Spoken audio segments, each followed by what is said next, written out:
എനിക്ക് തീരെ കഴിക്കാൻ ഇഷ്ടമില്ലാത്ത സാധനമുണ്ട് ഈ പാവയ്ക്ക. എന്നിട്ട് ഞാൻ ഇത് ഉണ്ടാക്കണത് എന്താണെന്ന് വിചാരിച്ചാൽ, ഞാൻ സ്ഥിരമായിട്ട് കാണുന്ന ഒരു വ്ളോഗ് ഉണ്ട് കേട്ടോ. വ്ളോഗർ പാവയ്ക്ക വെച്ചിട്ട് അച്ചാറുണ്ടാക്കുന്ന വീഡിയോ കാണിച്ചു. അപ്പോൾ അത് കണ്ടപ്പോൾ തൊട്ട് പൂതി അറിയിക്കുന്നതാണ് കേട്ടോ പാവയ്ക്ക വെച്ചിട്ട് ഉണ്ടാക്കി നോക്കണം എന്നുള്ളത്. അപ്പോൾ ഒരു പാവയ്ക്ക അച്ചാറിൻ്റെ റെസിപ്പിയാണ് കേട്ടോ ഞാൻ കാണിക്കുന്നത്. ഒരു പാവയ്ക്കാണ് ഞാൻ ഇതിന് എടുത്തിട്ടുണ്ടായിരുന്നത്. അത് ഇതേ കനം കുറച്ചിട്ട് നൈസായിട്ട് അരിഞ്ഞിട്ട് അതിനകത്തേക്ക് ആവശ്യത്തിനുള്ള ഉപ്പും കൂടി ചേർത്തിട്ട് കൈകൊണ്ട് നന്നായിട്ട് മിക്സ് ചെയ്ത് ഒരു അരമണിക്കൂർ മാറ്റി വെക്കുക. അരമണിക്കൂർ കഴിഞ്ഞപ്പോൾ ഞാൻ അതൊന്ന് എടുത്തിട്ട് അതിൻ്റെ ജ്യൂസൊക്കെ നന്നായിട്ട് പിഴിഞ്ഞ് കളഞ്ഞിട്ടുണ്ട് കേട്ടോ. എങ്ങാനും കഴിച്ചാലോ എന്ന് എഴുതിയിട്ട്. പിന്നെ അതിനകത്തേക്ക് വേണ്ടത് വെളുത്തുള്ളി വേണം, ഇഞ്ചി വേണം, പച്ചമുളക് വേണം. ഈ പച്ചമുളകൊക്കെ നമ്മുടെ എരിവിനും ടേസ്റ്റിനും അനുസരിച്ച് മാറ്റാം കേട്ടോ.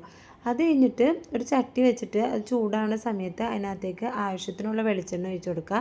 പിന്നെ ഉലുവ ഇട്ട് കൊടുത്ത് കടുകും പൊട്ടിക്കുക. ഇതൊക്കെ നിങ്ങളുടെ ടേസ്റ്റ് അനുസരിച്ച് ഇട്ട് കൊടുക്കുക കേട്ടോ. അതാണ് അളവൊന്നും പറയാത്തത്. അതിന് ശേഷം കടുകൊക്കെ പൊട്ടി വന്നു കഴിയുമ്പോൾ നമ്മുടെ വെളുത്തുള്ളിയും പച്ചമുളകും ഇഞ്ചി ഇട്ട് കൊടുത്ത് ഒന്ന് മൂപ്പിച്ചെടുക്കുക. മൂത്ത് വന്നു കഴിയുമ്പോൾ അതിനകത്തേക്ക് കുറച്ച് മഞ്ഞൾപ്പൊടി ഇട്ട് കൊടുക്കുക.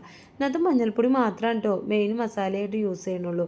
അങ്ങനെ അതും കൂടി ഇട്ട് കൊടുത്ത് മൂത്ത് വരുമ്പോൾ പാവയ്ക്ക ഇട്ട് കൊടുത്ത് 5 മിനിറ്റ് ഒന്ന് ജസ്റ്റ് ഒന്ന് വേവിച്ചെടുക്കാം കേട്ടോ.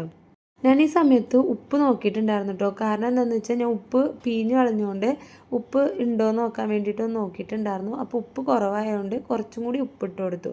പിന്നെ നമുക്ക് ഇതിനകത്തേക്ക് വേണ്ടത് സുർക്കയാണ് കേട്ടോ. നമ്മുടെ പുളിക്ക് ആവശ്യമായിട്ടുള്ള സുർക്ക ഒഴിച്ചെടുക്കാം. അങ്ങനത്തെ സുർക്കയും കൂടി ഒഴിച്ചെടുത്ത് ഒരു 5 മിനിറ്റ് ഞാൻ ഒന്ന് വേവിച്ചെടുത്തിട്ടുണ്ട് കേട്ടോ.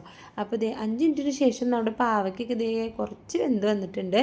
എന്നിട്ട് ഞാൻ ഇതിനകത്തേക്ക് കുറച്ച് ശർക്കരയും കൂടി ഇട്ട് കൊടുത്തിട്ടുണ്ട്. ഒരു കയ്പിൻ്റെ ഇതൊന്നും ഇല്ലാണ്ടിരിക്കാനായിട്ട്. അങ്ങനെ ഇതേ നമ്മുടെ പാവയ്ക്ക് അച്ചാർ ഇവിടെ റെഡി ആയിട്ടുണ്ട്. പാവയ്ക്ക് ഇഷ്ടമുള്ളവർ ഒന്ന് ട്രൈ ചെയ്ത് നോക്കാം കേട്ടോ. അപ്പോൾ ഇന്നത്തെ വീഡിയോ ഇത്രയേ ഉള്ളൂ. ബായ്.